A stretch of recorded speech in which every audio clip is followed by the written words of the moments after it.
السلام عليكم ورحمة الله وبركاته.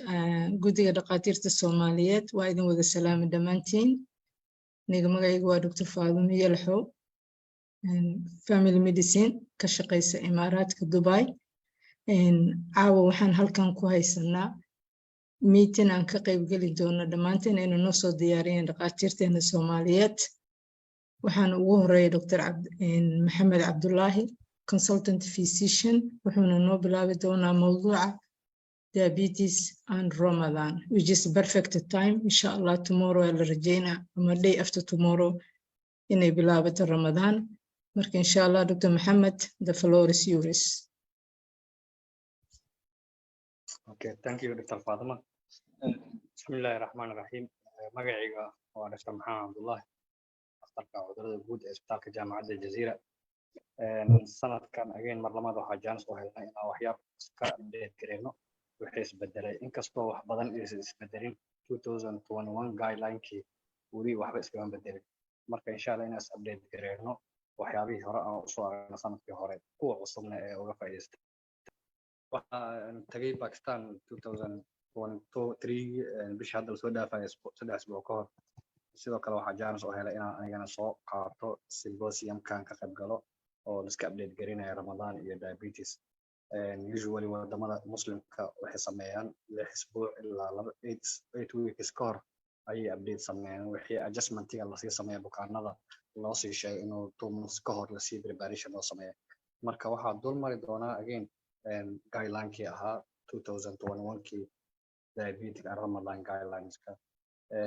waxyaabaha ugu muhiimsan oo qof walba oo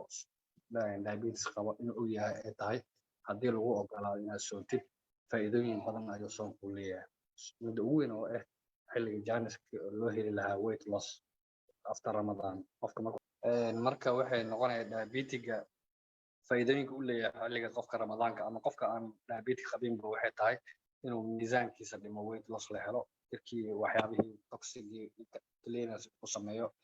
dadka diabetic-na faa'iido gooni ayuu u leeyahay haddii loo ogolaado inay diabetic soomaan faa'iidadaasna waxaa ka mid ah in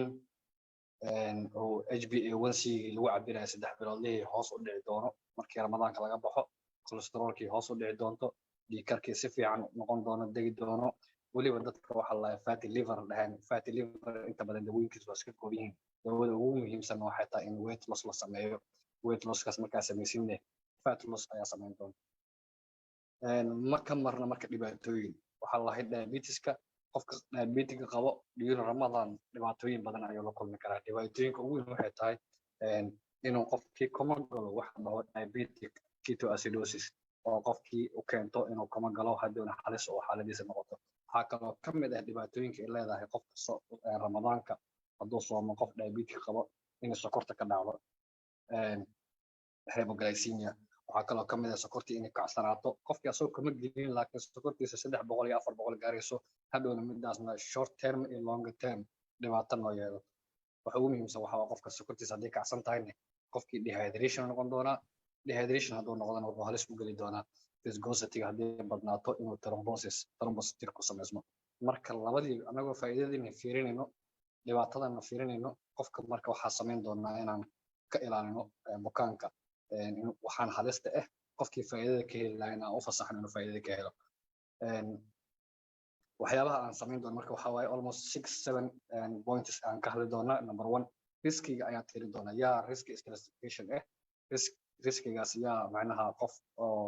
meeqa risk ayuu haystaa wax scoring la ayaa isticmaali doonaa waxaa sameyn doonaa scoringkaas waxaa ka mid ah almost 14 points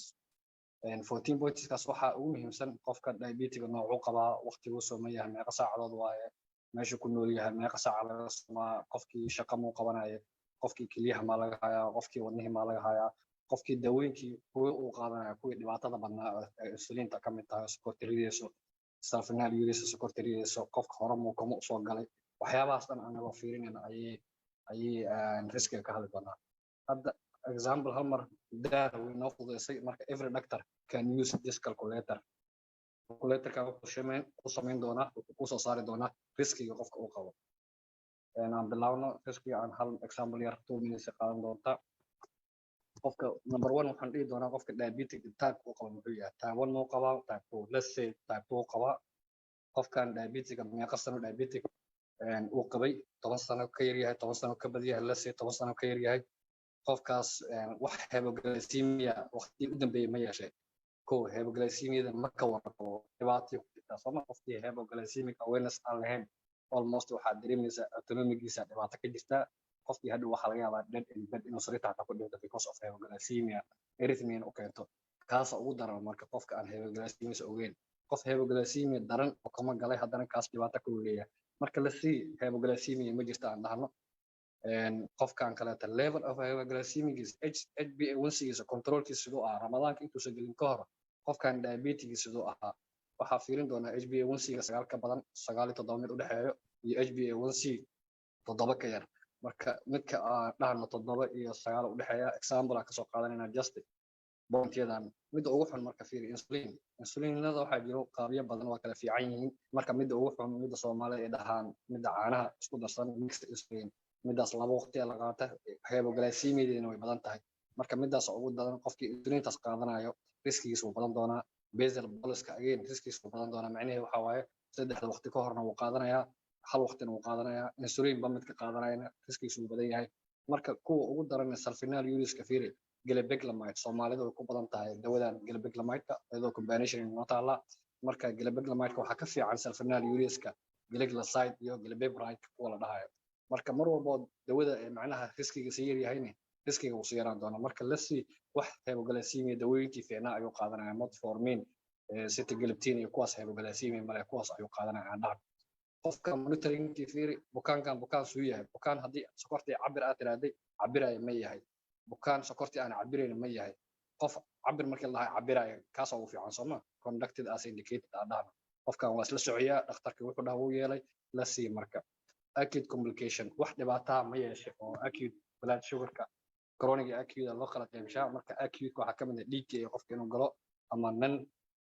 ketotic hypoglycemic state-ka honk ama yahay marka saddexdii bilood u dambeeyay waxyaabahaas ama galay komadaas ama ma gelin la sii ma gelin complicationada fiiri cardiovascular qofkan MI angina haddana stable ma aha labaas aan fiiro marka no cardiovascular ka iska dhahno kaliya loo imaan doona qofkan renal failure qaba stage 1 stage 2 stage 4 marka qof aan renal failure qabin aan ka soo qaadano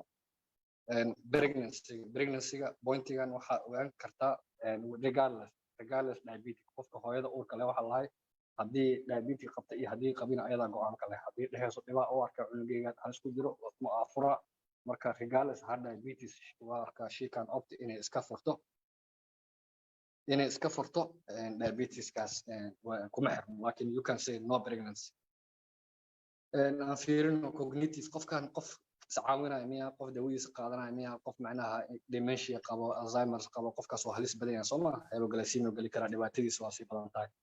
marka dhahno qofkan qof marka physical level kan fiirino qofkii ramadaan uu jira diabetes uu qabaa marka highly intensive tumaal waaye derbi uu dhisayaa dawaqyo dhisaya xamaali waaye marka kaas waa very qofkii dehydrated noqonayo dhibaatadii galay kaas marka high risk waa mid kale physical level xafiis iska fadhiyana dhibaatan kaas koota ma cabsanayn sooma previous ramadaanka muhiim waa last ramadaan qofka uu soomay sidoo ah wuxuu leeyahay ramadaankii dhib ku soo soomay xaaladahaas galay hadduu ku dhaha marka negative impact aan last year ku yeeshay kana xoogaa scorekiisa uu saameyn doonaa marka no negative as ka dhahno duration of fasting meeqa sano soo meeqa saacadood ayuu soomayaa wadanka Soomaaliya kala soo qaadno almost 13 to 14 hours ay noqon doonta marka less than 16 hours marka calculator can easily wordka ku isticmaal karta OBD da bukaanada isticmaal karta marka bukaankan waxa noo soo bixi doonta low risk high risk macnaha must fast waa inuu soomaa faa'iidadii aan soo sheegno oo ahaad low macnaha weight loss-ki HbA1c improvement-ki lipid profile improvement-ki fatty liver-ki waxay isbedelaa bukaanka helaa bukaankan waa asagana waxa loo baahan yahay inuu indication-ka dhakhtarku wuxuu u sheegay raaco marka score-kaas ka soo baxno marka riskiyadii waxa dhahnay high risk low risk iyo u qaybin doona iyo moderate risk marka midka low risk must fast inuu faa'iido ka helo waaye kii faa'iido ka helaya waaye moderate risk kii dhahayna waxa waaye 50-50 waa qofkaas hadduu macnaha dhahayo ku adkaysto waa okay dhakhtarka waa caawin doonaa aan isla fiirino inaan soomi karo insha Allah baaritaanada waan sameyn doonaa check upka evaluation-ka oo wadaya maybe uu fast gareyn hadduu fasting inuu soomana aqbalane waa inuu dhakhtarkii mar walba la xiriiraa oo monitoringkii waxyaabihii lasii badiyaa daaweyntiina adjustment lagu sameeyaa high risk qofkaas redka ku calaamadaysan oo 6 points scorekiisa ka batay qofkaas ma soomayo qofkaas waa qofkii hadduu soomane dembi galaayo walaa taqtulu anfusakum beydiikum soomaha marka high risk haddii aad tahay faa'iido kuuma jirto waa dhimanaysaa dhibay ku keeni doontaa dhibkan macnaha faa'iido intaa raadinaysa marka dhibaa isku keeni kartaa riskiga pointiga labaad waxay tahay blood glucose monitoring baahan sooma qofkii waa soomtaa dhahnay nooc monitoring noocu samayn doonaa monitorada marka way ku kala duwanaan doonaan qofkii sokortiisa fiican tahay maybe lama baahan rabadaanka xataa qofkii macnaha moderate risk ahaa ka warraba 50-50 qofkaas inta isbuucyada koowaad u horeysa wuxuu u baahan yahay very tightly monitoring fiican oo sameyno kii high risk ahana oo doortayna asagana monitoring kale u baahan yahay marka monitorada waxaa samayn doonaa bring down suxuurta ka hor in la fiirsho suxuurta kadib subaxdii markuu soo kaco la fiirsho 6 saac la fiirsho 9 saac la fiirsho afoorka ka hor la fiirsho brisansid qorax intaysan dhicin 2 saacadood afoor kadib hala fiirsho kaas waxaa la fiirinaa markii afoor kadib la dhahayo waxaa la fiirinaa hypoglycemia afoorka ka hor iyo 6 saac markii la fiirinayna hypoglycemia ayaa muhiim ah iyo anytime qofka hadduu dareemo inuu sokorta dhacday ama uu dareemo sokortiis inay ka kacayso wareer dareemo dehydration kaadi badan waxaas uu dareemanay at any time marka 6 points inuu jeeg gareyn karo ayaa muhiim ah qofkaas marka when to check midaas ahayd pointiga saddexaad aan soo gelinay waxay tahay when to break the fast goormee soonka iska furaysaa yes waxa ahayd low risk ahayd dhibaata dhacday waxyaabihii ay qaadinaysa adjustment instead of macnaha ayadoo adjustmentiga la sameeyay haddana wax kasta waa imaan kartaa 1+1 medicineka 2 mar walba kuma ahaanaysa wax kasta iska qaldami karo carbohydrate adjustmentiga waxyaabaha qaldami karo daawada qaldami karo sick aan noqon kartaa marka you get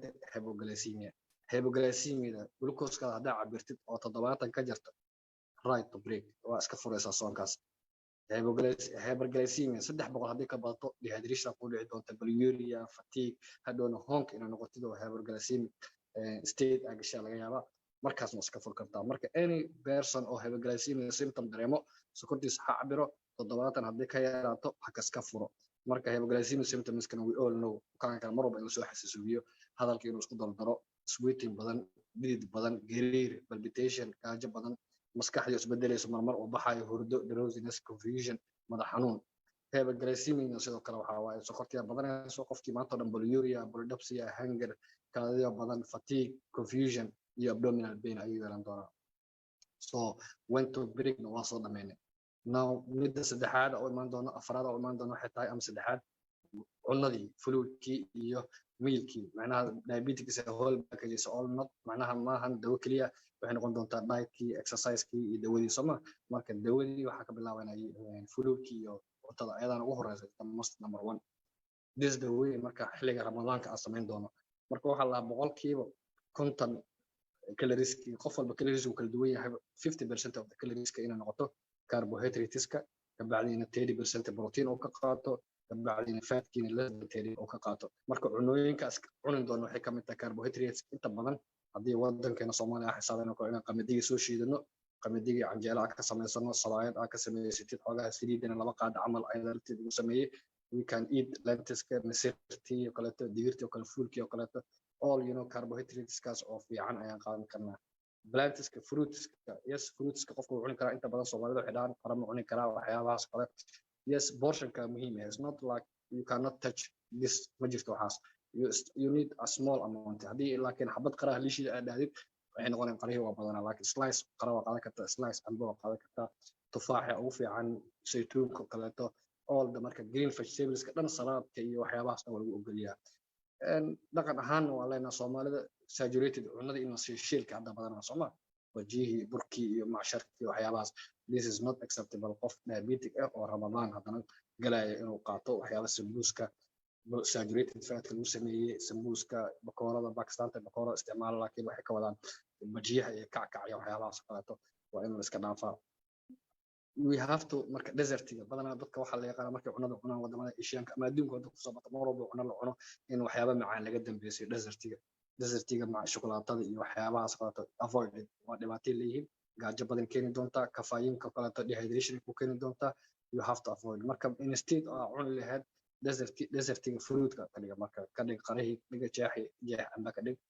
zaytuunkii taataabo tufaaxii taabo you do that desertiga samee oil kana lama ogolo oil lifter is okay waxyaabahaas ku shishiilo oil lifter saliidaha kale cadeeda iyo waxyaabaha saturated saliid walba fadhiisanaysa this is saturated fat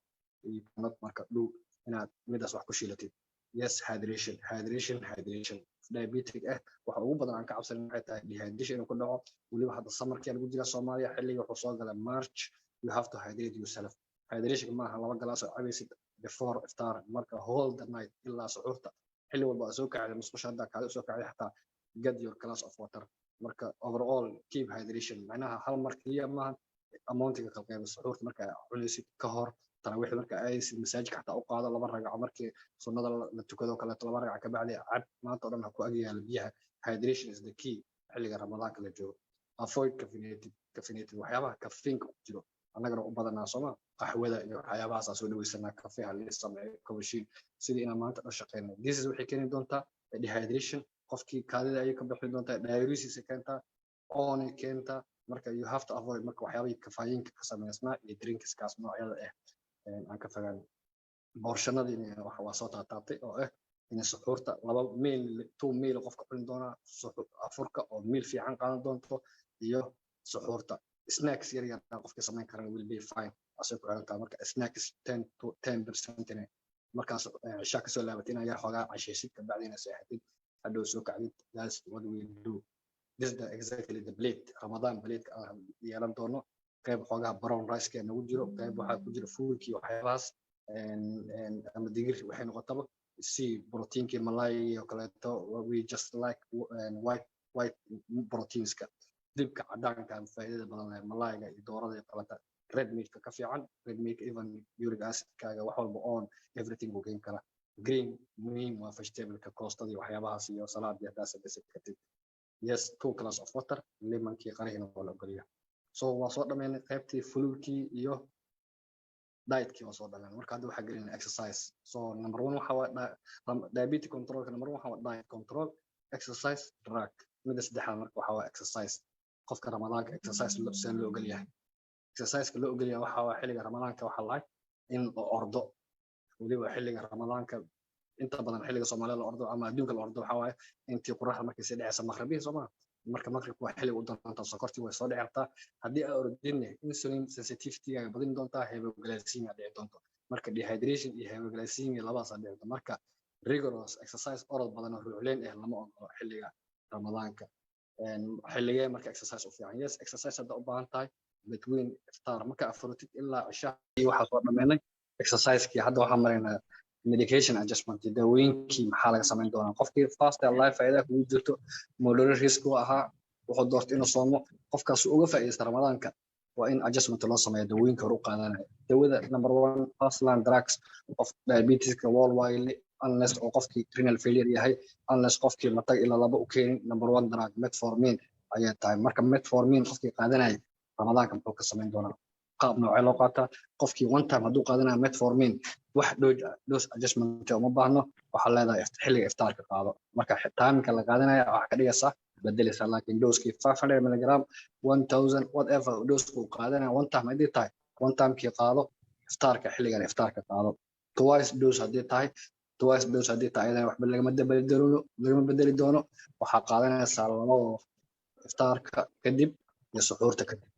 haddii saddex waqti qaadanaysid marka duhur iyo wuxuu qaadan jiray subax iyo duhur iyo qado iyo casho qaadan jiray marka waxa sameeysaa markan dooska tii subaxdii ahaa iyo kii duhurka isku dar 500 1000 subaxdii waxa saysaa iftaarka xilli iftaarka si marka midkii labadii doos saddex doos qaadanaya labada doos u horeysa isku dar iftaarka qaado halka doos u dambeeyana habeen suxuurta qaada mar walba waxa ka fogaanayna xilliga suxuurta oo arki doona dawooyinka suxuurta yareynayna because waxaan sugayaa maalin dheer oo soon waxba la cuni doona marka hypoglycemia ka cararayna Soomaa marka dose adjustment metformin waxa waaye in aan xilligaas laba waqti hadii tahay laba waqti ku deeno oo iftaarkii iyo suxuurta ka dhigno hadii saddex waqti tahayna aan saas u sameeyno laba waqti isku darno oo iftaarka aan siino waqtiga saddexaadna aan siino xilliga suxuurta waxa jirto long release midda one dose la qaato hal waqti la qaato midaasna adjustment lama sameyn doono just xilliga iftaarka keen ayada marka insha Allah saas u qaadan doono dawada labaad TCDs daglitazone again another commonly used dadka fat resistant laga cabsado inta badan ama combination ku imaato ama alone ha ku imaato paclitaxel ayadana risk of hypoglycemia way yar tahay daily dose single dose la qaataa marka waxaa sameysaa xilliga iftaarka bas dose adjustment uma baahna 15 u qaadanay 15 ku xasiisaa iftaarka 30 u qaadanay 30 ku xasiisaa xilliga iftaarka another group kale aan isticmaalo waxaa kamid ah DDB very commonly used Soomaaliya hadda dawooyinka dhamaa combination metformin ku jirta marka taasa ku xisaabtami kartaa genomet ahaan hadii u imaanayso ama single caadi sitagliptin lidagliptin waxyaabaha dhiinta ku dhamaado dhan waa DDB4 DDB4 hypoglycemia ma leh again dose adjustment ma baahno haduu qofkii 50 sitagliptin qaadanayo hal waqti si haduu 50 laba waqti qaadanayo ama 100 qaadanayo 100 si hal waqti si xilliga iftaarkan hala keeno and GLP-1 is not commonly available dawo hadda Soomaaliya ayna qani in dadka kale isticmaalayaan Soomaaliya ma taala GLP-1 hadda adduunka badanaa weight loss waxyaabahaas u isticmaalaan very good drug waaye cardiovascular fiican ay leedahay annagana ma soo gaar Arbaha iyo Pakistan iyo wadamada European ku taala marka liraglutide iyo exenatide waxyaabahaas waaye LGBN1 dawadaas haddii qof Europe ka imaado oo wata lacag ka soo qaadno Soomaaliyana waa travel badannahay ama qof Asia ka imaado oo la imaado ku dhahay iga bedel marka adjustment uma baahna dose adjustment uma baahno waxa uu qaadanaa xilliga iftaarka bas waa hypoglycemia effect ma leh laakiin one point muhiim ah waxay tahay haddii xitaa farmashiyaha la keeno liraglutide xilliga ramadaanka bariis bilaawin because waxay leedahay initial days-ka nausea vomiting marka ramadaanka qofka waa ka halaabi doonaa hadhow waxa leedahay ramadaanka ma fiicna iska jooji because of the side effect of the drug marka lama bilaabo before macnaha ramadaanka bariis lama bilaabo marka 2 weeks before adjustment adoo soo dhameeyay qofka kula imaan kara saas samee and SGL2 dawadan available waa xamar way taala Soomaaliya dhan way taala available waaye SGL2 in paclitaxel iyo dapagliflozin waaye waliba dadka CKD renal failure ka heart failure ka u isticmaala dawadan is good drug marka dawadan adjustment uma baahna dose adjustment uma baahna xilliga iftaarka qaado single dose oo qaadanay hadoo laba waqti qaadanay laba waqti ha qaato ayeen pointiga muhiimka ah waxay tahay don't start inba iyo dapagliflozin ha bilaaban xilliga ramadaanka waliba isbuuc ka horeeya xataa ha bilaaban because initial days-ka hadii aad bilaawdid waxay keentaa polyuria kaadi badan keeni doonta qofkiina waxa ku dhici doona dehydration qofkii dehydration hadhow waxa laga yaabaa hoonka iyo waxyaabahaas inuu kala galo marka is just starting ka iska ilaaliyo haduu hore u qaadanayo diuretiskii effectiga hore way soo dhamaatay stable haduu ku yahay single dose oo qaadan doona waqtiga ramadaanka iftaarka ayaa keeni doona sulfonylureas dawada dhibka ka taagan waa dawooyinka sulfonylureas inta badan waxa waaye dadka ma jeclaba Soomaaliya ayaga ma jecleen oo xilligan dawadaas tiisa kortiriis waxa la maray dugsiga Soomaa haddana mid noo taalo waxa waaye gilabeglamide inta badan available waxa ah gilabeglamide mid ugu xun sulfonylureas marka second generation gilabeglamide iyo gilabeglamide haduu isticmaalayo again waxa sameeyna dose adjustment-iga qofka haduu laba waqti qaadanayo tii iftaarka okay waa because maanta dhana furkii suxuurtii waxaas ku dhiman tii iftaarka halka dose laakiin suxuurta haduu gaaro adjustment you can reduce the dose 20 to 50% reduction sameyn doonta qofkii control ahaa waay qofkii aan control ahayn oo already qofkaas macnaha waxa waay control haduu ahayn adjustment-igan uma baahnaan kara laga yaabo inuu siis u qaato laakiin qofkii very tight control u ahaa ramadaan haduu ku soo galay dose-kii ka reduction ku sameeyo xogaha xilliga iftaarka xilliga suxuurta kan iftaarka haduu laba dose qaadanayna labada dose u dhaafar injectable drugs no available injectable drugs ka sulfonylureas macnaha insulin ayaa ugu badan Soomaa insulinta marka qayb badan ku imaanta waa kala xun yihiin marka mid ugu hypoglycemia yar waxa ku long acting-ka basal insulinka kuwa glarginka lentuska ku imaato marka hadii single dose ay tahay qofkii sokortiisana fiicneed just single dose kaas waxa sameeysaa 15% ilaa 30% 35%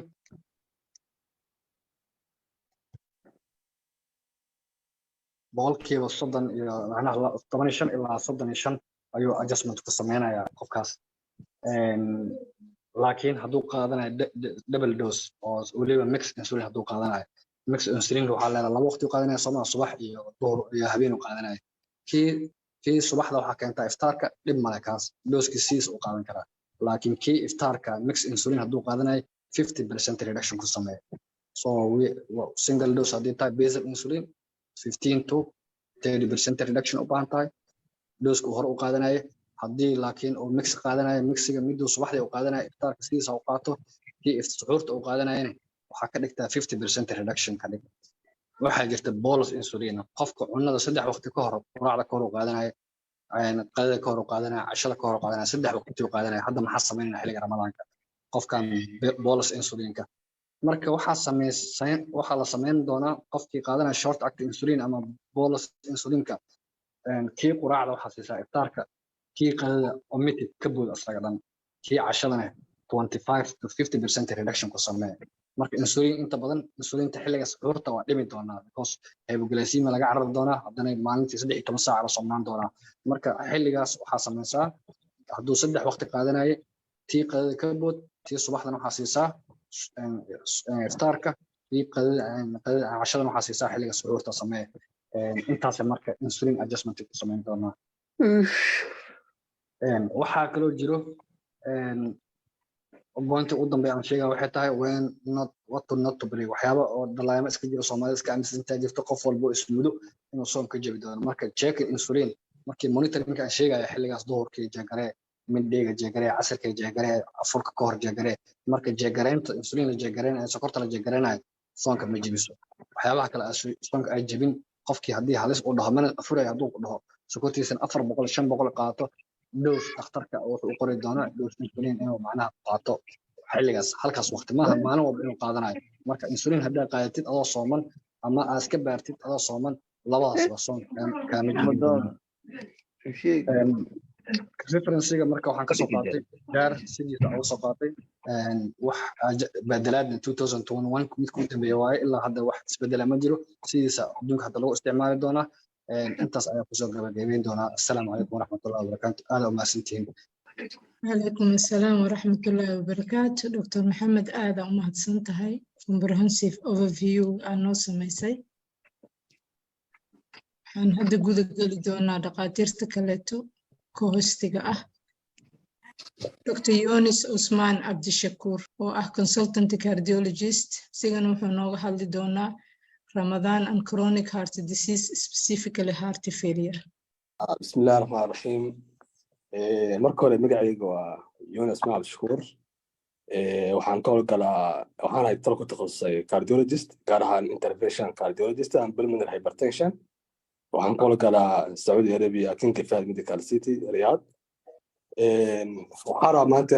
muddo yar ama wax dhaqaaq yar ka hadlo heart disease iyo ramadaanka marka koobaad waxaan leeyahay maanta kan dhageysanayo ku jiro zoomka kullu sano intum tayibiin ramadaan kariim waxaan ku bilaabaynaa marka hore cardiology-ga camatan waxa ugu badan 5 qaybood waxa ugu horeeyo number 1 qaybta ugu badan okay qaybta ugu badan oo ah coronary artery disease number 1 qaybta labaad ka doona waxa weeyaan heart failure qaybta saddexaad ka doona waxa weeyaan congenital heart disease and complex congenital heart disease iyo qaybta afraad oo ah hypertension iyo qaybta shanaad oo ah waxa loo yaqaano electrophysiology studies ama bukaanada lagu rakibo post pacemaker or ICD or CRTD marka waxaan ku bilaabaynaa coronary artery disease waa mowduuc ugu muhiimsan oo dhammaan haddii laga hadlo cardiology-ga camatan ugu muhiimsan waa coronary artery disease haddaa aragtina bukaananta ugu badan la kulmaysina waa coronary artery disease coronary artery disease waxa uu qaybinaya ilaa 3 qaybood stable coronary artery disease waxa uu qaybinaynaa stable coronary waxa loo yaqaano coronary syndrome iyo waxa loo yaqaano acute coronary syndrome STEMI and non-STEMI patients stable coronary artery disease horta marka inta hadla kor mowduucan ka hadlayna heart disease Ramadan waxaan ka soo qaadanaynaa ama ka hadlayaa waxyaalaha ugu badan cardiology waxa isticmaalaa waxa loo yaqaano European Society of Cardiology Guidelines ama American Society of Cardiology Guidelines laakiin waxa ku saabsan Ramadaanka badanaa noogma yimaadaan dhankaas iyo American iyo European iska labadaba badanaa waxaan tarkiis saari doonaa Saudi Arabian Guidelines waxay ka hadlayaan coronary artery disease iyo heart failure coronary artery disease hadii laga hadlo coronary syndrome waxaa jiro marka hore bukaano kugu imaanayo stable coronary artery disease ayagoo lahayn wax just pain ah ama wax adalba operation ama si sadan leeyahay loo doonaa inuu leeyahay coronary artery disease oo xiran yahayna one kamida arteries ka loo kamida arteries ka xiran yihiin more than 90% سواء حلو هذا non invasive testing say multiple start CT coronaries أما حلو يقانو MPI هذه كبتا مركا 70% and 90% sometimes حلقاتها قوانكا إن لقولك يبوكان كاس stenting مركي لورا مركا stenting هذو استوى كون artists أولي عامة just بنقول معنا stenting لورا كبي وحلو يقول إنه صومو after 1 month لكن بكانوا كوجو معنا يو non steamy patients أو لو ركبوا stenting وحال فضيلة يا إن يسومين after unless 3 months after 3 months هدول نقض بكان كأو stable أو صار لهم واحد just pain أما أو صار لهم واحد short no breathing أو كل كرو لمان جرجرين كاسي easily after 3 months وحقو قرا كرتا إنه يعني أوصل رمضان كيسة لكن هدول نقض unstable patient نقضه أو لي ماذا just pain أما لي ما short no breathing أما وسنت يعني جرح يدوكره almost أوبانية هاي إنه أو شغال على just pain كاسو كده حب مكان حلولها unstable angina بدنا مفضلة إنه صومه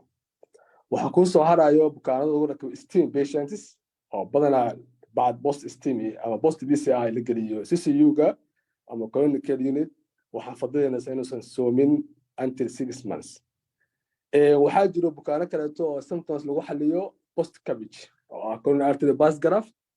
وحفظينا دادكاس إيما لغو حليو كون أرتري باس جراف تام بوست كابيج أما سيرجري إني سنسومين up to 6 months وحاجروا سم بكانو أو لغو ركيبو أو لو يصحلو يقانو ماترا فاف ريبليسمنت سميو بدنا يحب هاي إن قاتان لونج تيرم دواء اللي يقانو وارفرين وارفرين كو حلق لا تفاعلي ساب لا فلق ليسا قدار كقار كميدا وسومي كلا قفكاس هادو يا ستيل بيشن لكن وحلو باهي هاي إنه فلو أب سميو آين آركا هدي أو سمي جري رمضان كهر 1 month هادو حلو قولي أنا سمي آين آركا every 7 days أما 2 weeks انت صحابه بحينا coronary artery disease second one وحنقلينا heart failure طبعا heart failure حكي باكلا coronary artery disease أو heart failure حكي باكلا other disease زي hypertension أصلا حقوق بيدونا إنه يهي stable و unstable هدو يهي patient يهي stable أو يهي heart failure أو سنوح short term breathing لهين أو سن لهين multiple admission أو سواء هلقلي telemetry سواء هلقلي CCU سواء هلقلي ستالكر كميدا due to heart failure up to 6 months هلقلي ستالكر stable هاي أو سن لهين واحد short no breathing كم يحرو ejection fraction كا انتو لقيه حلقة بعض كان هذا قال لي ejection fraction 20% أو سوح أو سن عرض أو سنين حوس كشي جنينين بكاناس heart failure كاو unstable كا stable كاو يسوي كران دتك unstable كأنا بدنا مجعل إن الصومان وحال مهمة مركز استعمال تشتو استرك وتابعي قيب سد حالك هذا دونه وحاويان congenital heart disease أما حلو يقالون grown up congenital heart disease سواء حلو يقالون simple congenital heart disease أو complex congenital heart disease simple congenital heart disease ويسوي كران الدوسين استوريين لا complex congenital heart disease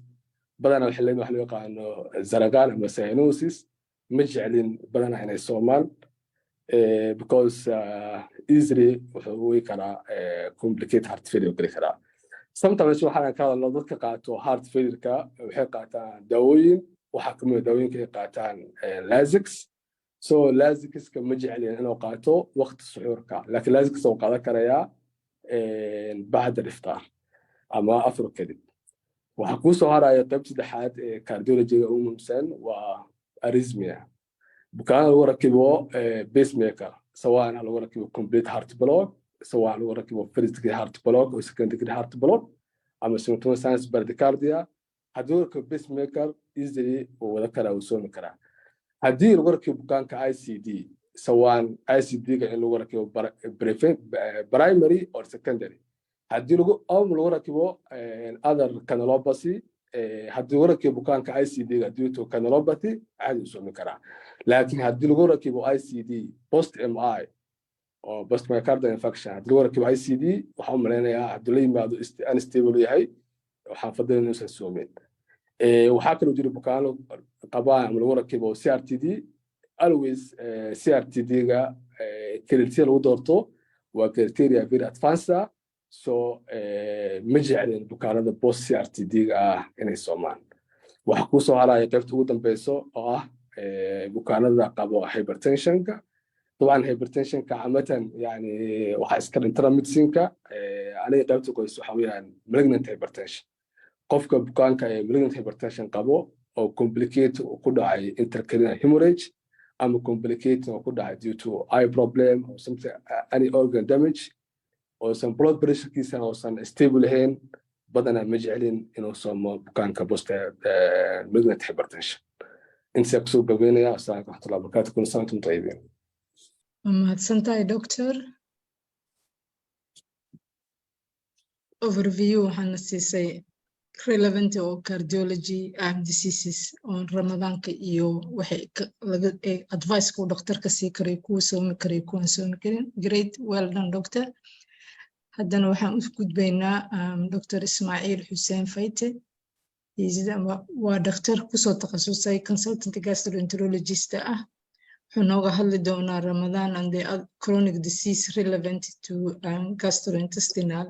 tract Dr. Hussein welcome kusoo dhawaad Bismillahir Rahmanir Rahim waa mahadsantahay dhammaan dhaqaatiirta waa salaamaya analystaha iyo moderators waa salaamaya waxaan ka hadli doonaa haddii Ilaahay yiraahdo topic gaaban oo ku saabsan GERD and liver disease in Ramadan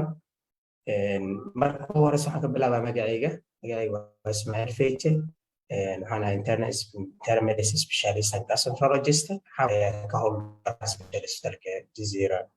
specialist hospital ee magaalada Muqdisho sidaa ognahay Ramadaanka marka laga hadlayo waa spiritual practice dadka muslimiinta sida badan ay sameeyaan wuxuu leeyahay faa'iidooyin badan laakiin sida badan maadaama qofka maalintii oo dhan sooman yahay oo habeenkii waqti yar oo haysto waxa laga yaabaa inay cilado ku imaadaan qaybta GIT-ga especially cudurrada la isku yiraahdo dyspepsia sida GERD-ga iyo gastritis waxyaabaha ay qofka ku dhacaan GERD sida badan waxa la yiraahdaa haddii acid reflux soo dhaco oo from the stomach to the esophagus ka bacdina bukaanka ku sababto common manifestationskii aan sida wada naqeen bukaanka waxyaabo badan ku sababi karo oo ah in uu jiro inappropriate relaxation of the lower esophageal sphincter iyo factors badan oo ah qofka haddii obese yahay ama waxay journey leeyahay ama qofka uu isticmaalo waxa loo yaqaano increase intra-abdominal pressure especially qofka haddii uu food iska badiyo oo overeat sameeyo waxaa jiraan cuntooyin sida badan muhiim ay tahay qofka inuu ogaado in cuntooyinka ay yihiin cuntooyin dib u keenayo haddii uu sooman yahay sida haddii uu leeyahay balwad sigaarka iyo waxyaabaha inuu ka fogaado haddii qofka uu peace yahay waxaa fiican inuu programkii loogu talagalay weight loss program systemkii maro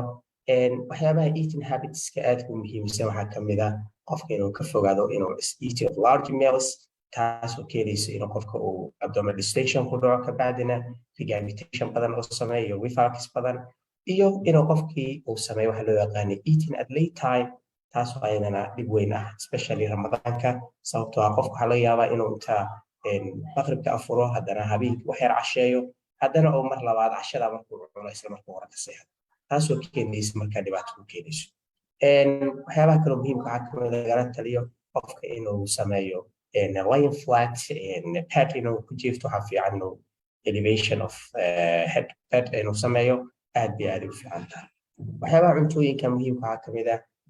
chocolate inuu waxyaabaha ku jira inuu ka fogaado qofka waxyaabaha citrus fruitka oo aad aan u isticmaalno sida limonta iyo burtuqaalka waxyaabahaas inuu yareeyo kofeega asigana sidoo kale relaxation of the lower esophageal sphincter oo sameynaya inuu ka fogaado fatty and fried foods oo aad u isticmaaladaan Soomaalida ayada lafteeda waxyaabahaas way kamid waxyaabaha aad iyo aad dib u keenayo oo qofka laga yaabo inuu maalinta haddii uu habeenka isticmaalo inuu maalintii oo dhan oo cuntadii ay ku soo laabato onionka oo basasha ayada lafteeda waxay kamid tahay waxyaabahan aad iyo aadka u keeni karo inuu qofkii habeenkii oo gastritis ama uu ku dhaco regurgitation ku dhaco iyo peppermint tea oo ah nacnaaca waxyaabahaas waxay kamid yihiin medications hadduu qofka isticmaalo cardiac patient yahay for example aspirin waxyaabaha isticmaalo ama rheumatological problem oo qabo ama some medications oo sphincterka relaxation ku sameynaya hadduu isticmaalo sida CCB-ga iyo nitrateska waxyaabahaas oo dhan waxay kamid yihiin waxyaabaha qofka ku ziyaadinayo pregnancy-gu iyo overweight waa laba shay oo markasta intra-abdominal pressure-ka markuu ziyaadana keenayso diagnosis sidaan la ognahay waxyaabaha ugu badan oo la arko ramadaanka waa heartburn iyo acid reflux iyo indigestion qofka intaas saddexda calaamadood waa calaamadaha ugu badan oo ka cabanayo qofka markii uu ramadaanka maalintii uu sooman yahay mararka qaar waxaa laga yaabaa in cardiac pain uu dareemo saa darteed cardiac pain waxaa fiican dhakhaatiirka cardiologistana ku jiraan qofka haddii uu chest pain dareemo slice xogaa isla socodsiiya xogaa kii hore le ku harsan oo maasan tahay slice markino ma isla socdaan okay socodsiiya okay waayo soo maaha okay waxaa fiican marka haddii qofka oo heartburn ugu darsamo chest pain dareemo oo ziyaada ah waxaa fiican inuu cardiac roll uu sameeyo ECG is better sababtoo ah mararka qaar waxaa laga yaabaa dad badan oo dhalinyaro waxaan aragnay oo heart disease noqday ayadoo loo mareynayo inay yihiin GERD saa darteed waa very nice advice in qof kasta oo heartburn ah with cardiac chest pain inuu sameeyo ECG and cardiac enzymes waxyaaba waxaa jiraan aad loogu qaldo GERD-ga waxaa kamid waxa leeyahay reflux hypersensitivity iyo functional heartburn labadoodu waa laba dilemma oo same manifestations leh laakiin midna waa physiological midna bukaanku wuxuu leeyahay just symptomski waxyaabahaas uu dhan leeyahay laakiin haddii acid monitoring esophageal pH monitoring haddii la sameeyo waa normal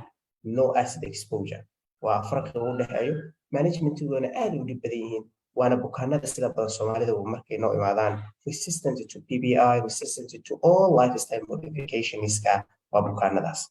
laba bukaan aad u dhib badan markay cudurrada ay qabaan haddii ay qofka uu yahay very stressful maxay tahay waxyaabaha laga rabo qofka markii uu sooman yahay ama GERD uu leeyahay sida dhakhaatiirta ku tarayaan well hydration ama loo baahan yahay qofka inuu biyo cabo biyahana waa cabo sibis of water tartiib qayb kasta wax yar sariirtiisa agtiisa bacda markasta qayb yar cabo ilaa laga gaarayo waqtiga fajriga oo suxuurta laga dhamaanayo sidoo kale inuusan qofka overeat sameynin oo isticmaalo small portions of food oo isticmaalo more frequently than every 2 hours kasta inuu wax yar isticmaalo ayadana aad u fiican tahay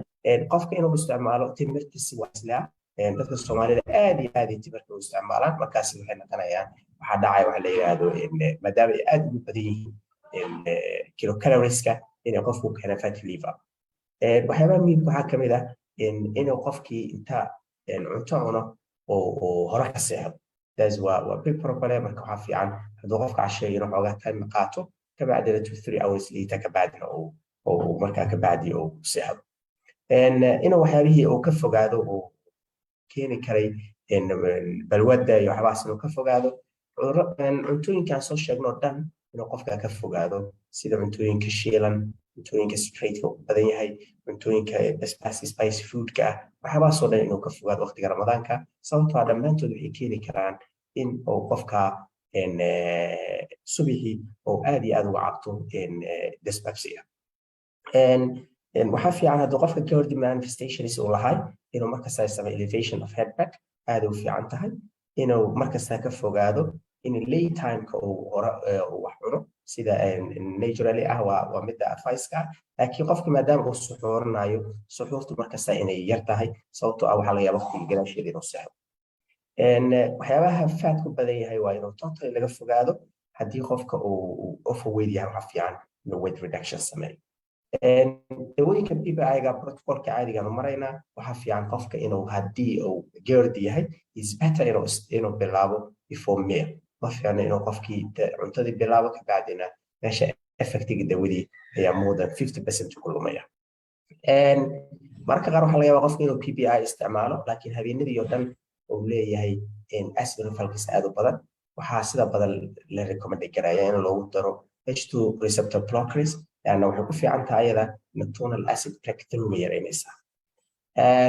Ramadan and severe acute hepatitis أيان كهالينا قف كاس مسومة يا مسومة قف كي acute severe hepatitis whatever the cause acute نغطي hepatitis A أو hepatitis B أو hepatitis C أو hepatitis D حفي عن إنه سقف كاسومينين أو سوكا ديمونين. Ramadan is cirrhosis كا cirrhosis وحنا كل قيبنا ستحقي child A يا child P يا child C child A waa okay عفي عن إنه قف كسومة لكن وحبها عصبة إيو إنه كفوجادو إيو إن عنتورين كان لو يقان له إن مخلل سبايكلس كسيدا مخلل كوحبها إنه كفوجادو صوت واحد وحبو كينا يعني إن أصلاحتي سي دي ما حبس وكينا يعني وحلا ذا ما له بسوي كرا تذكر child B هو controversial حنا في عن إليس السومين سوكا أي خليان أما إسماعيل واحد اللي يقعدوا إنه العقد بهيان تذكر إن جاي سيجا إن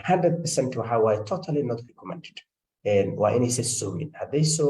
السومان دبعت وين اللي كل ما ين هل سيجري كران هايبوكلايسيميا يجري كران وايو الليفر و gluconeogenetic site كده يوم يبسنا سواء كان ذاتك chronic liver disease أو decompensated كا وحافي عن أيجانا إني سومين whatever the cause وحربا هذا أيام حلوة النادو يكون liver disease with for example ascites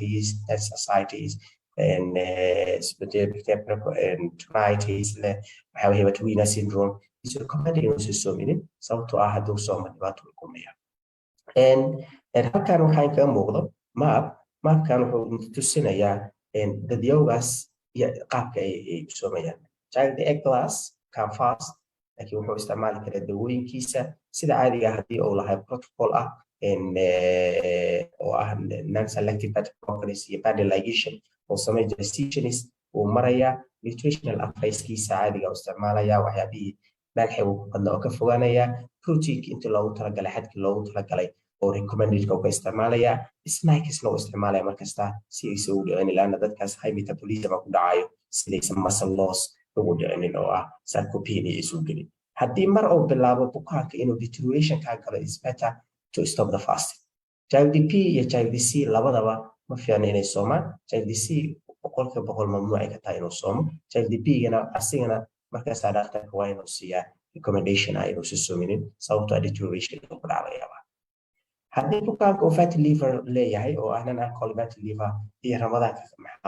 ma sooma bukaanka ugu fiican ee ka faa'iideysanaya ramadaanka waa non alcoholic fatty liver sababtoo ah wuxuu marayaa low calorie diet iyo weight loss oo ah program exercise syndrome marka bukaankaas ramadaanka faa'iido weyn u leeyahay haddii uusan ahaynin decompensated chronic liver disease haddii uusan gelin ramadaanka iyo GI bleedingka maxaa sameynaya bukaankii peptic ulcer la ama esophageal varices haddii bukaanka active bleeding uu leeyahay due to peptic ulcer waxaa fiican inuusan bukaanka soominin sidoo kale markasta waxaa fiican in bukaanka haddii uu leeyahay calaamadahaas oo bleeding lahay inuu before Ramadan inuu sameeyo assessment oo dhakhtarkii la kaashada gastroenterologist ahay kabacdina dawadiisa uu bilaabo before Ramadan sidoo kale bukaanka haddii uu yahay chronic liver disease oo compensated inuu soomo rabo waxaa fiican inuu sameeyo endoscopy to rule out the silent esophageal varices waxyaabahaas inuu rule out gareeyo taasna macno weyn uu sameynaysaa sababtoo ah haddii la arko isla markiiba prophylactically waxaan u sameynaynaa body ligation haddii bukaanka uu yahay Ramadan uu soomayo HCC yahay 100% is advised not to fast waa sababtoo ah inuu keenaysaa haddii bukaanka uu compensated HCC yahay laakiin uu qaadanayo sorafini oo ah chemotherapy loogu talagalay bukaanada advanced ka ah oo HCC qaba loogu talagalay haddii uu qaato markaas uu kala wasumi karaa laakiin waa inuu yahay liver statuskiisa compensated condition inuu yahay drinks ka bacda Ramadan la isticmaalo qaar kamid ah waxaa jiraan aan wada talinayn dadka liverka ka xanuunsan sida licorice Soomaali wax lagu yiraahdo ma aqaano waa nooc kamid ah cabitaan sida badan carabta aad u isticmaalaan wuxuu u egyahay tamar hindiga ama raqay u egyahay wuxuu leeyahay glucocorticoid effect ku jiro wuxuuna keenaa hypokalemia u keenaa sadarteed is good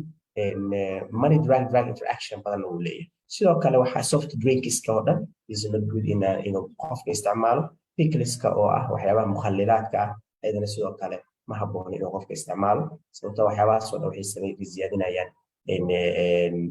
cusbadii iyo jirkii ku siyaadinayaan in general sida hore usoo sheegnay nafal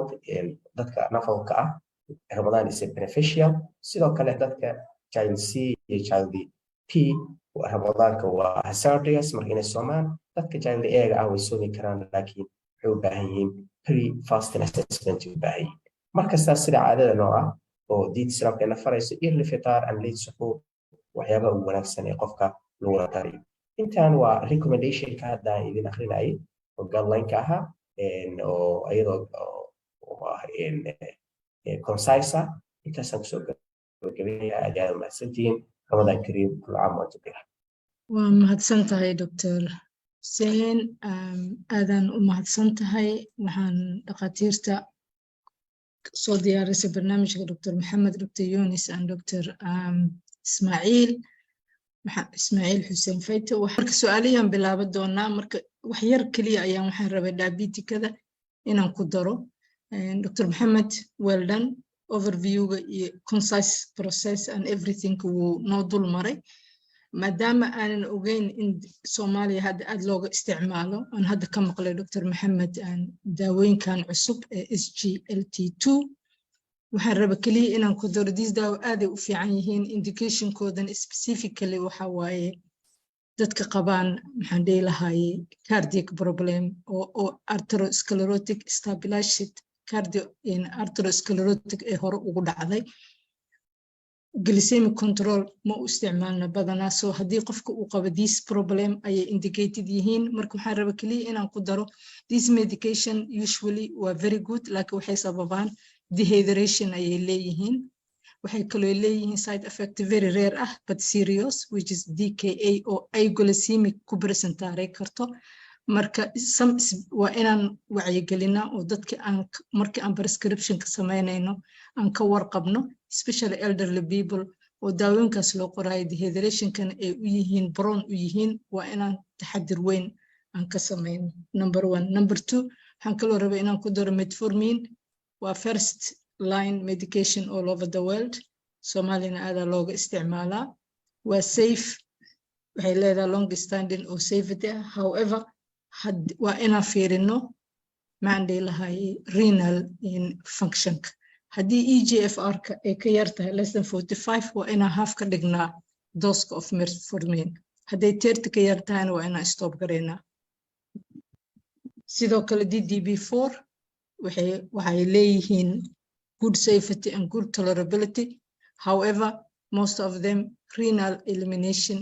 ayaa excretion-kooda lagu sameeyaa sidaas darteed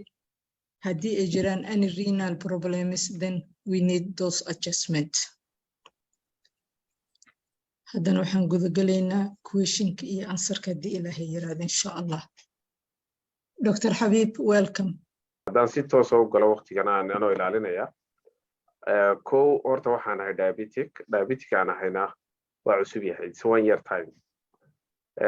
marka 2 doses baan qaataa Genumet baan qaataa oo 5500 ka sanadkii hore waa ku soomay sanadka hore waliba isagoo marka ay cusub waxaa jirtay suxuurta in aan hal dose qaato oo afurka marka afuro aan dose ka qaato suxuurta waan yareyn jiray laakiin mararka qaarkood waxa dhici jirtay haddii marka aan suxuuranayo aanan qaadan wax macaan ku jiro marka aan gaadho 4:30 PM 5 inay glucose level-kaygu uu tago around 80 ku dhawaado 80 85 90 inta u dhaxaysa 80 to 90 inta u dhaxaysa under control way for the last 1 year less than 6 way marka sanadkan inaan soomo waan rajaynayaa the lowest the minimum aan marka aan eego aan ku ilaalin karo haddii gaadho halkaa inaan furo soonkayga ay noqonayso waan jeclaan lahaa inaad waxoogaa ka bixisaan laba suxuurta waxyaabaha ugu wanaagsan waxba ka taataabatay laakiin dalkeenna markaynu usoo noqono waxyaabaha aynu isticmaalnaa waa ka duwan yihiin waa ama soor ama qamadi ama sarreen waxyaabahaasaa la isticmaalaa kuwa laftoodu in waxa kaloo ku jiray speechkiina in la yareeyo amountka la qaadanayo waxaana suuragala inaad salaada marka la tukado dadku ku yara wada noqdaan hurdada sidee baan isku waafajinaynaa amountka yara la qaadanayo iyo sustainability-ga inay glucose-taadi ahaato levelkeygii more than 90 sidee isku waafajin karnaa maxaad noogula talin kartaan waad mahadsantihiin intaasaan kusoo koobaya دكتور محمد هذا هو سؤال مهم واي midda cuntada ku hormaro ma dhihino portionka yare waliba xilliga suxuurta cuntada calorie ku xirata qofka weightkiisa intuu xamili karo marka yes cunnada Soomaaliya taalo cunnada ugu fiican waa complexka kuwa sokorta hal mar kicinaya oo yareynaya macnaha low glycemic index ama complex carbohydrateska waa qamadiga wax ka samaysan soorta laga sameeyo masagada kaleeto sareento kaleeto waa qaadan kara waliba portion fiican marka kala qaybinaya waxana saxanka boqolkiiba 50 ka dhigo carbiska soortaas waxyaabahaas halfka kale iyo half kale tan protein ka dhigo marka amountigaaga adigu wuxuu xirtaa miisaanka caloriga inta u baahan tahay marka labada waqti oo si fiican wax loo cunayo waxay tahay suxuurta iyo afurka sii badnaado maadaama markaas sokorta dhicitaan agteeda laga imaaday midan kale afurkana intaa qaadan kartaa qaadanaysa midda sokorta glucose-kaada ii sheegta waxay dhahday 80 85 ilaa 90 this is the exactly dose-ka loo baahan yahay in qofka fasting gabadha u dhow yahay uu gaaro normal intaas haddii 70 oo ka hoos marin safe ilaa soonka inaad sii wadatid laakiin haddii calaamado aad dareemaysid please check your sugar hadduu ka hoos maro 70 you can break your fast xogaa halis ay ku geli kartaa laakiin 85 80 99 good macnaha waxaa waaye weliba oo 14 saacadood ay tahay fasting waa soo dhaaf 14 hours that's fine Dr. Fadumo wixii comment ku dar maadaama interest-gaaga xagga u yahay دكتور حبيب وكم هالسنتهاي محمد waxaan nala share gareysay case-kaaga Dr. Maxamed wuu cover gareeyay runtii horta less than 70 runtiis waay haddii ay gaarto waad furaysaa waa inaad jebisaa otherwise this is the hypoglycemia ka bilaabanaysaa haddaan usoo noqdo cuntada wadankeena waa limited cuntada noota laakiin midda hadda noogu fiican waa qamadiga iyo masagada marka waxaa kuu fiican doctor inaa carbohydrate kaliya aadan samayn waa inaa protein ku dartaa because the protein also it will give you maxaan dhihi lahay inaadan baahi dareemin maalintii oo dhan marka haddii aad xabad ukuna ama bed sida dadka qaar ay dhahaan biyo ku karisid oo boiled ah oo cunto that is good one wadamadan kalena waxyaalo kale nuts waxayba available aniga ma garanayo Soomaaliya hadii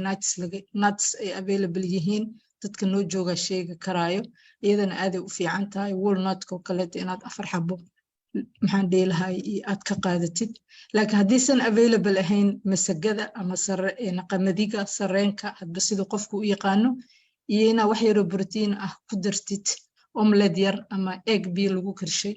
that will help you to go inaadan baahi dareemin the rest of the day and maxaan dhihi lahay glucose-kaadana hadda sida aanu sheegtay early diabetic aad case aad tahay is well controlled janometkaaga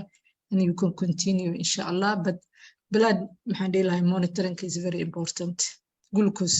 blood monitoring taa ayaa sameynaysaa insha allah wixii kaloo hadda kaad u baahan tahay oo duruusaad ahne si qaas ayaad noo soo weydiin kartaa insha allah taasaan kaga baxay filayaa in Bashiir Cali Xasan uu su'aal qabo Fatima بسم الله السلام عليكم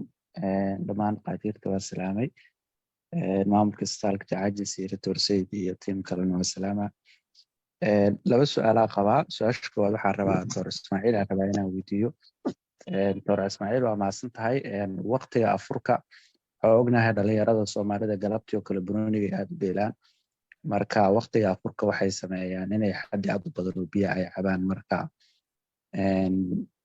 dhalinyaradaas waxaa laga yaabaa waqtiga afurkeena inaysan cunto badan iyo waxba aysan cuninin marka maxaa talaayo siin karnaa dhalinyaradaas marka qaar intay biyo badan cabaan oo matagaan marka qaar inay qaar ay miir daboolmaan marka maxaan qofku markuu afuro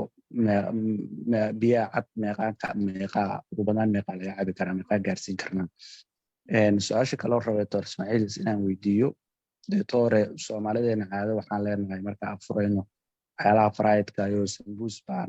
baan boqolkiiba 90 xaafadeena looga afuraa marka in lagu afuro cuntadaas caafimaad ahaan maxaa tala ahaan ayadana su-aasha soo weydiin lahaa aad u mahadsan tahay Dr. Bashiir Cali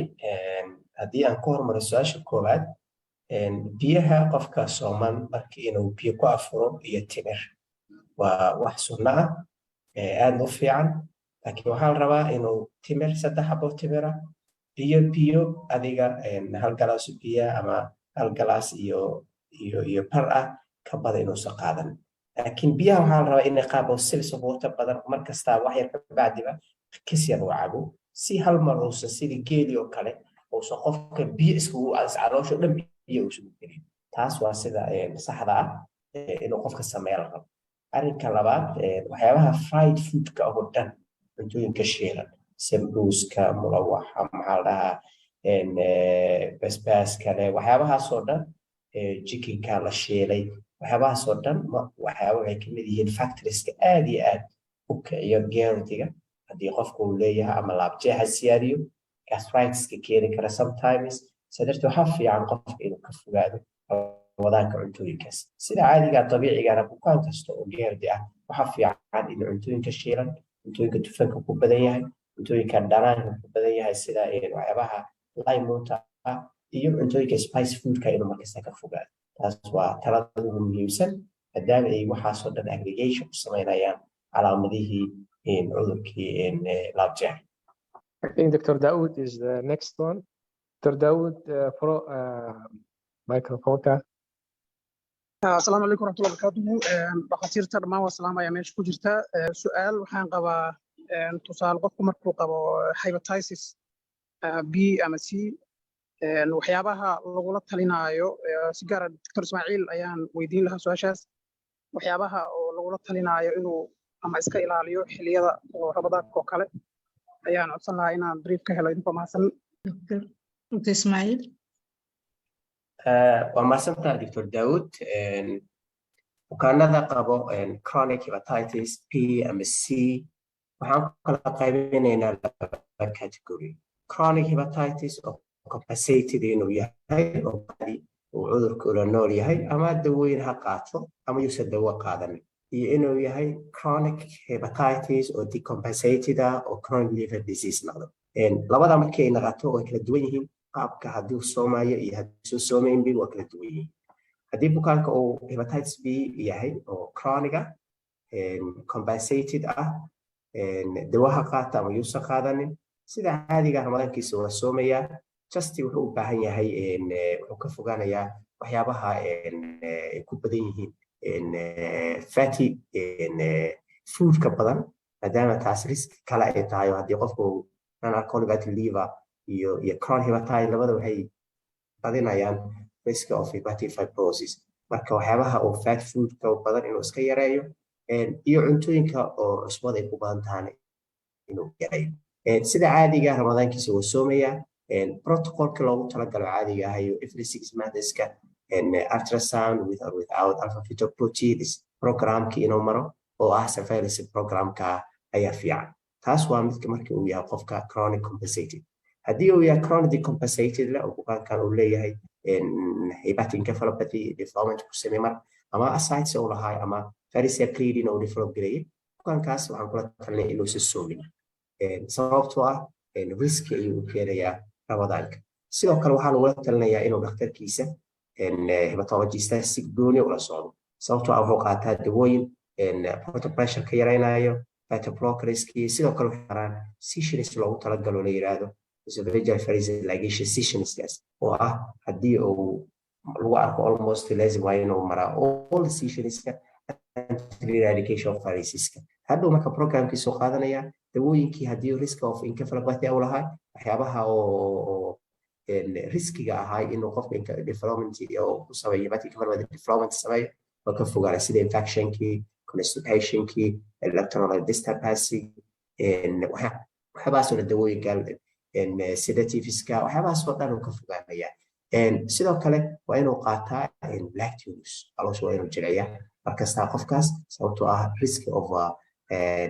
hepatitis hepatic encephalopathy waa high haddii bukaanka uu constipation uu galo haddii ascites uu lahay waxaa fiican in uu totally ka fogaado salty diet waxyaabaha ah inuu free salty diet isticmaalo dhakhtarkiisana uu la tashto haddii diuretikiisa uu siinayo alactonkii waxyaabahaas alacton with good diuretikiska inuu dhakhtarkiisa la tashto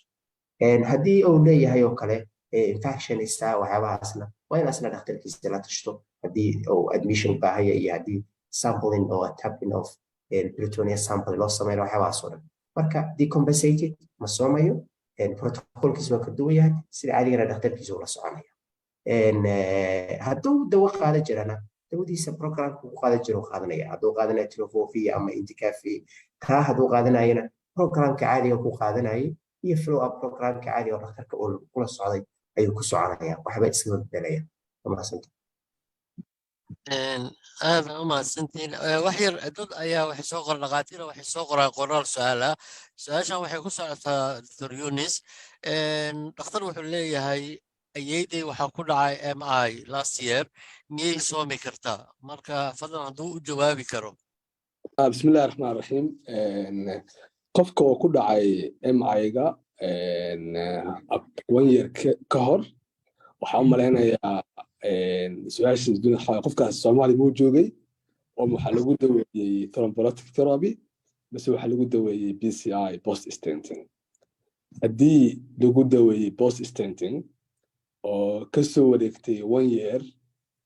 waxaa u malaynayaa 1 year kadib inuu joojiyey dawadii ahayd anti-ischemic one ka mid ah oo ah clopidogrel ama ticagrelol labadaas mid uu qaadan jiray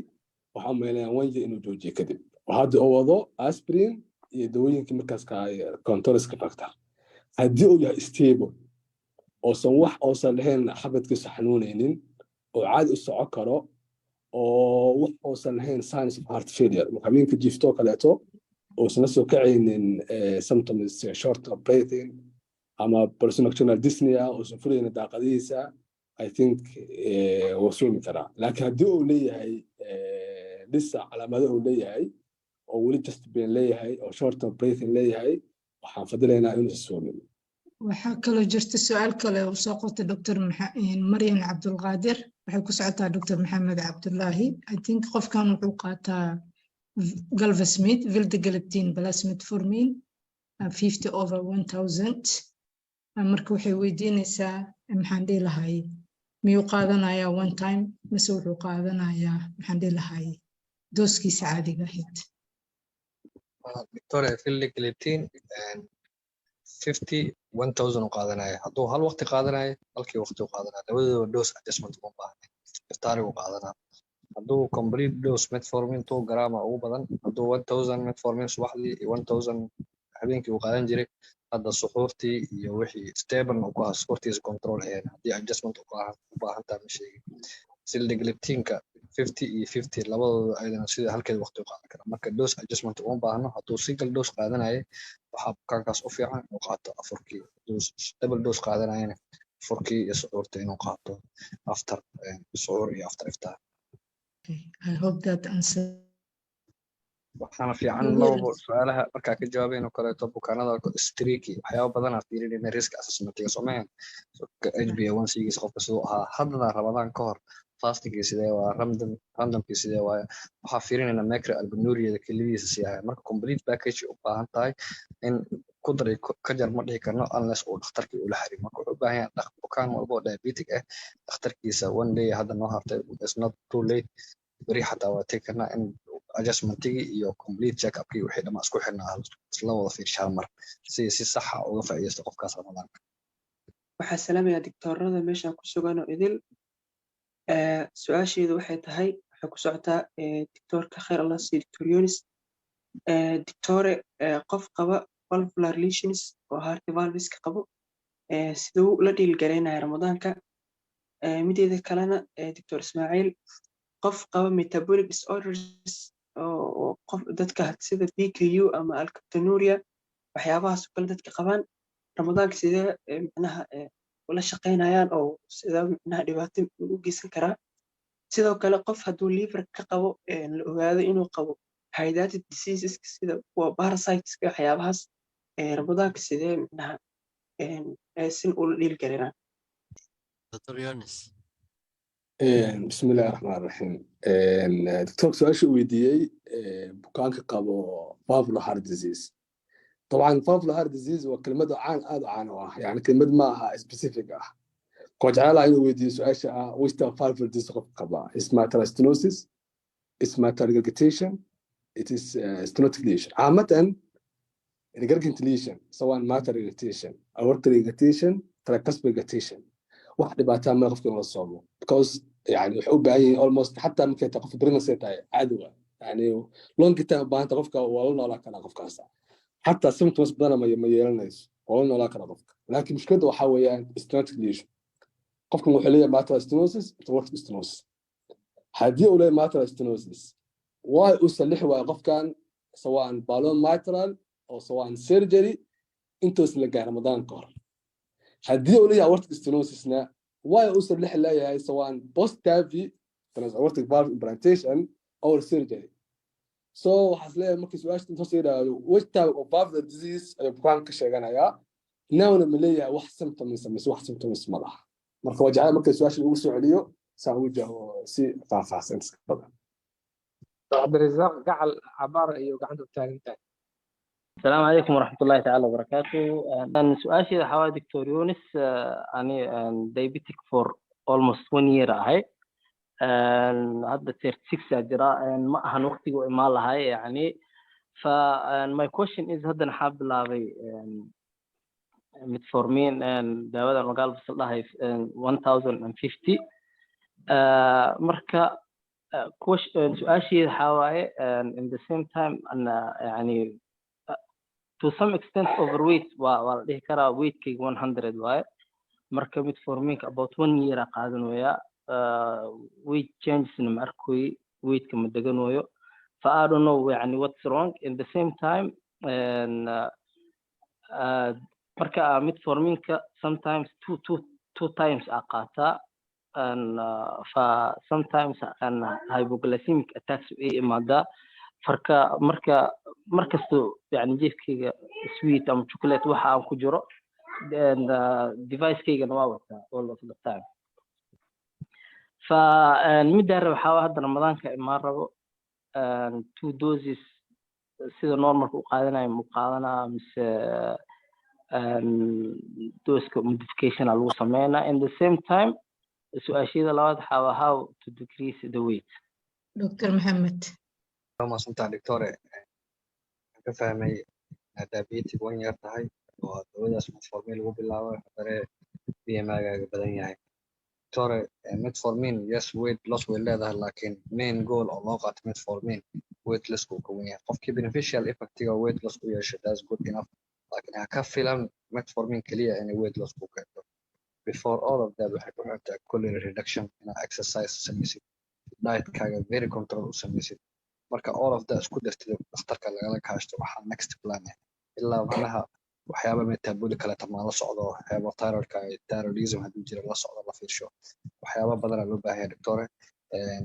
waxa marka ku tarin hadda dhahday control waa sukurteeda laba waqti metformin qaadanaya waxaan ka soo hadalnay metformin qofkii laba waqti qaadanaya oo hadda sukurtiisa control ahayd labadiis waqti oo qaadanaya sukurtii iyo afurkii cuntada kadib laba soo qaadan laakiin weight loss ka topic kale ayuu noqon doonaa dhakhtarkeen oo imaado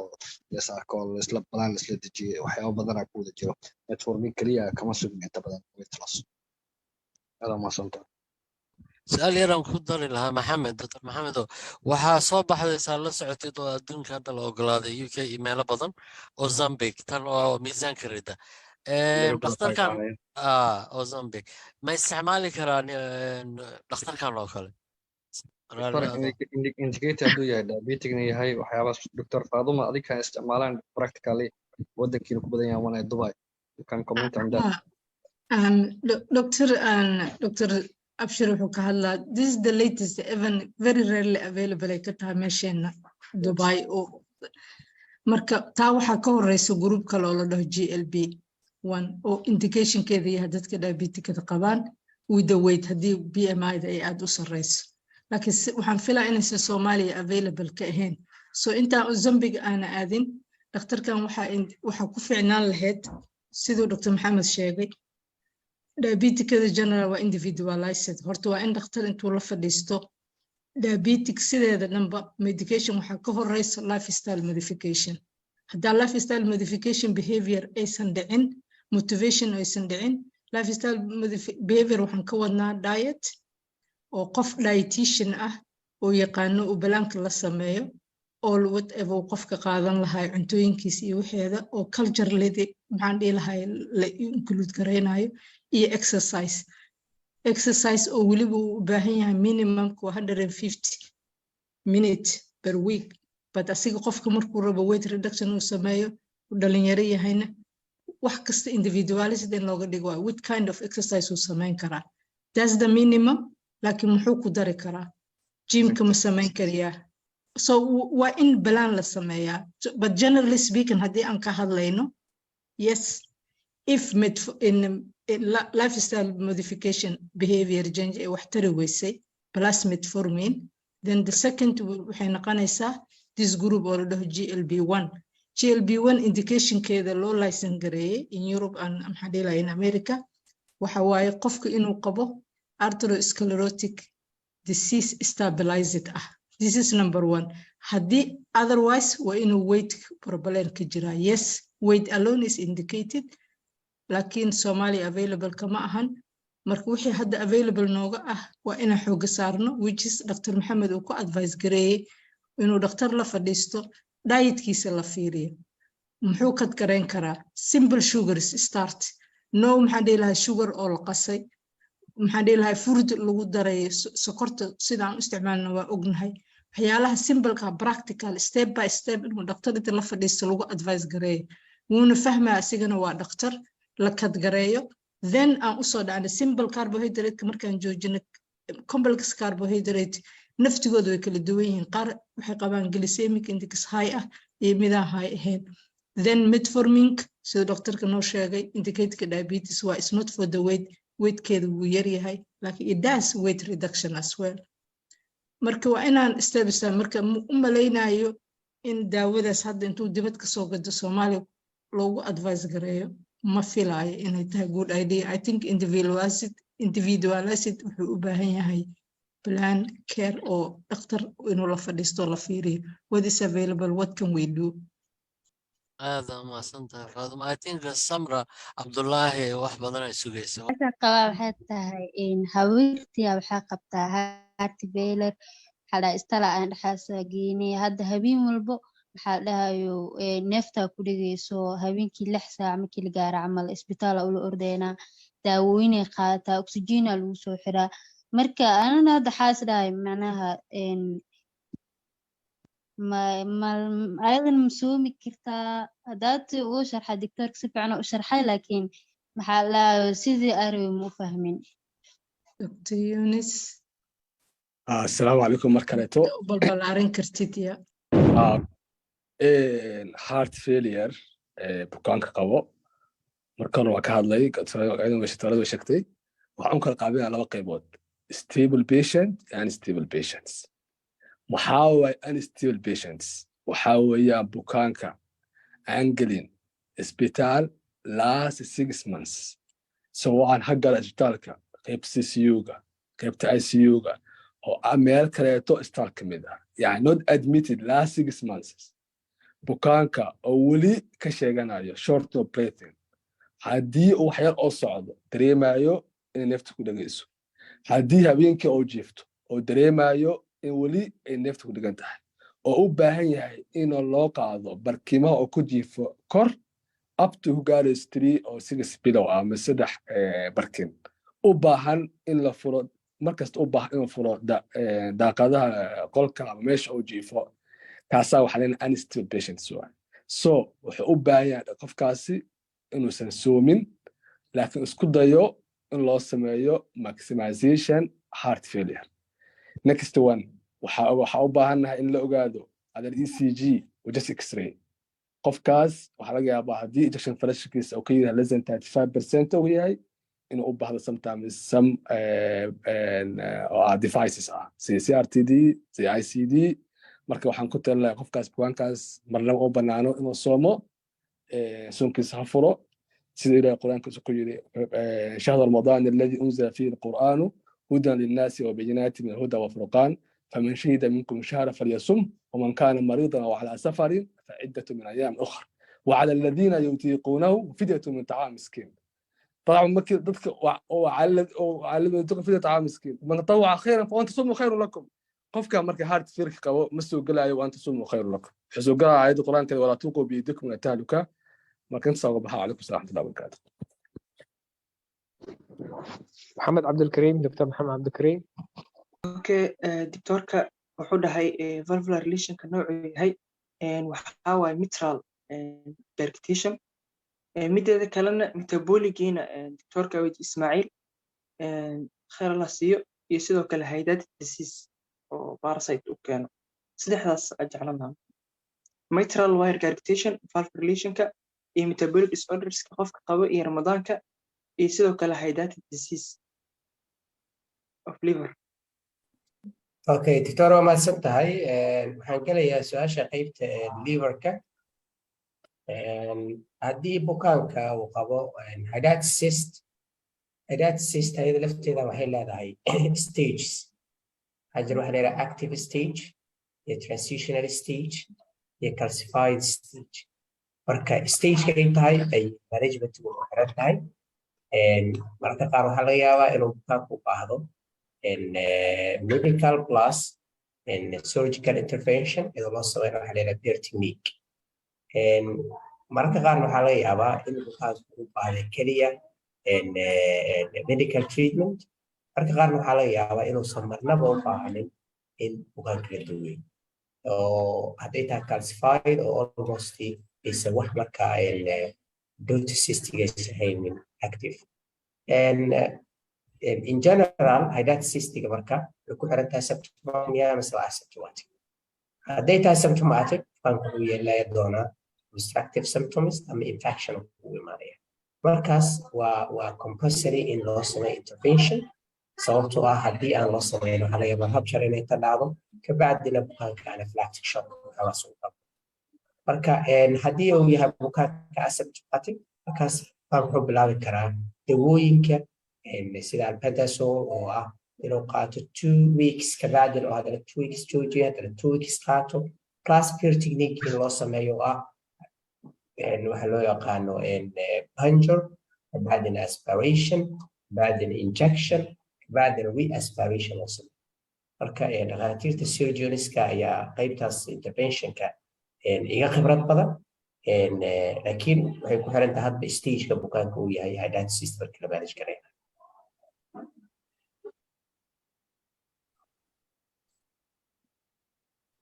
Okay, metabolic disorders. waxyaabaha la xiriira metabolism. You mean the metabolic disorder of the liver or Wilson and hemochromatosis? What? Liverka sajaca liverka uu ka qabo. Haddii bukaanku metabolic disorder leeyahay, for example, kale hemochromatosis uu yahay, ama Wilson disease yahay, ama alpha-1 antitrypsin deficiency, ama cystic fibrosis, waxyaabahaas oo dhan metabolic liver disease isku yiraahdaa. Sida hore aan u sharaxnay, same scenario wuxuu marayaa bukaankan metabolic disease-ka uu qabo compensated liver miya mise waa decompensated liver. Hadduu yahay compensated liver, bukaanka caadi u soomaya waxyaabihii oo laga ilaalinaya ka ilaalin. For example, hemochromatosis-ka waxaa fiican bukaanka in laga ilaaliyo high vitamin C-ga waxyaabay ku jiraan and high iron deposition waa normal ayaa jirto oo elevated. Marka waxaa fiican marka in vitamin C-ga waxaas laga ilaaliyo bukaanka maro waxa loo yaqaano regular phlebotomy-giisa caadiga ahayna inuu maro si uu bukaankaasi uusan u gelinin waxa loo yaqaano iron overload-kii ay keenaysa kabacdina complicationadii ka dhalanayay for example diabetic iyo pituitary communicationskii iyo cardiac communicationskii iyo waxyaabahaas haddii marka bukaanku uu decompensated yahay same scenario wuxuu marayaa bukaankaasi ma soomayo sababtoo ah high risk ku yahay soonk markaas wuxuu marayaa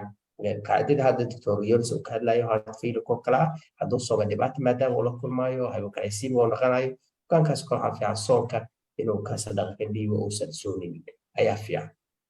marka Wilson ayadana laazim anaga naguma badno Soomaaliya laakiin wadamada qaar waa lagu arkaa dawada ugu fiican dipinizamine waxyaabahaas la siiya sida badanna bukaanka response fiican ku sameynaya waxyaabaha neurological related ah jiro xogaa marka qaarkaas oo kale oo laga yaabo in 25% bukaanada aysan marka ugu horeyso markii dawada u bilaabo deteriorated ay noqdaan marka anaga laakiin Soomaaliya naguma badno ilaa hadda intaan Soomaaliya joogay marnaba case ما أركين ويلسون ما أركين. بسم الله الرحمن الرحيم. طبعا matter irritation هرنا أول شيء أي irritation ويكفوضها systematic lesion. so matter irritation قف كديه ولا أي سؤال سودنا وحاول قف كاس محاوكين أرتو matter irritation ك لا بنوكرتها إن بدنا يعني حب أنت لا بدنا نقطه مح كيميك or post coronary artery disease, post MI, something like this. من كانت أنا قرأت واحد كحل والسينال position. قف كأنه دق نقضي كذب immaterial irritation كانت. من قف كان مسومة أيو وكحل أنت أي قف كاسمالية واحد symptoms في heart failure المالية.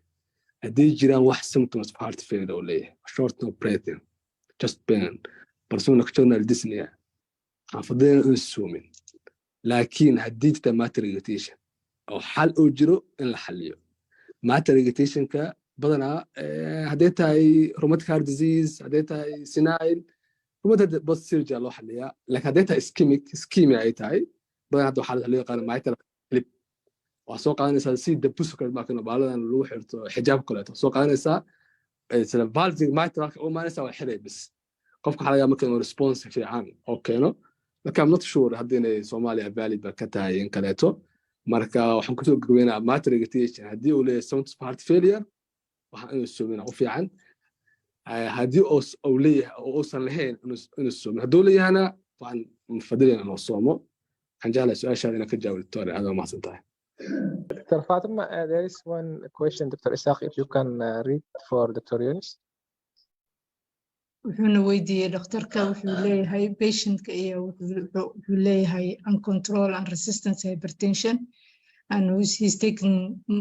polypharmacy up to 3 to 4 and he's coming to the OBD. So can we deal this patient?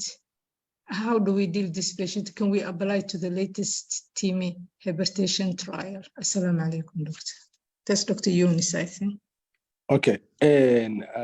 resistant hypertension طبعا حكمتها مواضيع ugu muhiimsan cardiology qamatan la saaro question mark haddii uu qabo qofka hypertension oo qaadanayo multiple drug it could be noqoto 3 4 macnaha wuxuu u baahan yahay inuu qaato drugskan every 3 or 4 hours qofka hadduu qabo marka resistant hypertension ama loo yaqaan malignant hypertension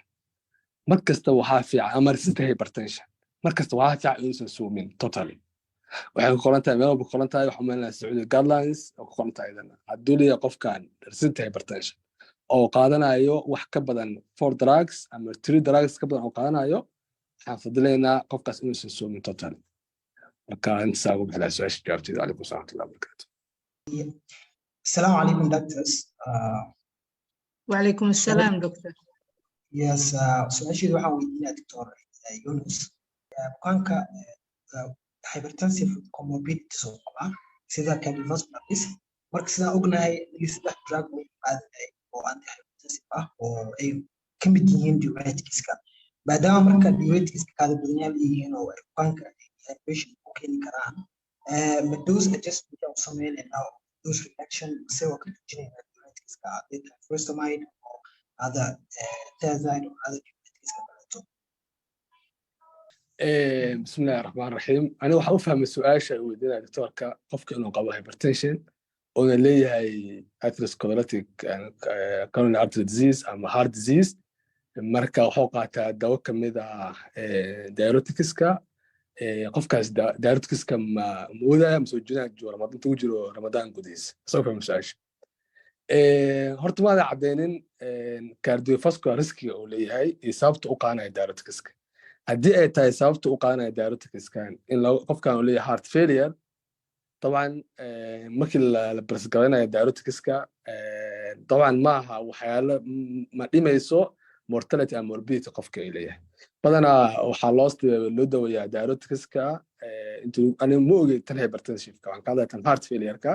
waxaa lagu dawagareeyaa due to symptomatic overload ama inuu qofkan symptomska ka yareeyo markii la siinayo diuretics-ka qofka la siinayo muhiimadda waa markaa siinaysa waxaa leedahay bukaanka haddaad dareentid subaxii ismiisaan haddaad dareentid inuu miisaan kugu batay diuretics-ka qaado haddoosan kugu badan iska jooji muhiimadda ramadaanka waxaa waaye qofkan diuretics-ka ama inuu joojinayso joogto waxaa qaadanaya go-aanka dhakhtarka oo taabicinayo qofkaas ama follow-up-ka oo la sameynayo laakiin muhiimadda waxaa ay qofka diuretics-ka qaadanayo marka lagu joogo ramadaanka inuusan qaadanin waqtiga suxuurta laana waqti suxuurta qaato polyuria badan ku dhacayso dehydration oo galaha marka diuretics oo qaadan jiray ha qaato bacda iftaarka qaato laakiin markasta ha fiiriyo symptoms qofka uu leeyahay haddii uu leeyahay symptoms of congested uu leeyahay ama symptoms of heart failure uu leeyahay inuu qaato way fiican tahay laakiin ha qaato bacda iftaar waxaan jeclahay su-aasha inaad ka jawaabto doctor aadaan u mahadsan tahay waxaa jirta su-aal ku socoto Dr. Ismaaciil Dr. ayaa wuxuuna soo weydiiyey what is the best treatment of constipation regarding the diet advice so what diet will you advise someone who is suffering constipation waa mahadsan tahay Dr. Fatima bukaanka ka cabanaya chronic constipation waxaan ogaanaynaa horta constipationka annaga Soomaali haddaan nahnay definitionkiisa sax uma naqaan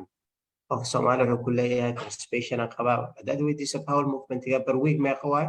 wuxuu ku leeyahay doctor waxaa laga yaabaa labadii maalin inaan mar sameeyo more than 3 haddii ay tahay qofka constipation ma qabo less than 3 bowel movement per week ayaa waxaan leenahay chronic constipation for the last 3 months marka horta shuruudaas waa in la helaa si aan u gaaro constipation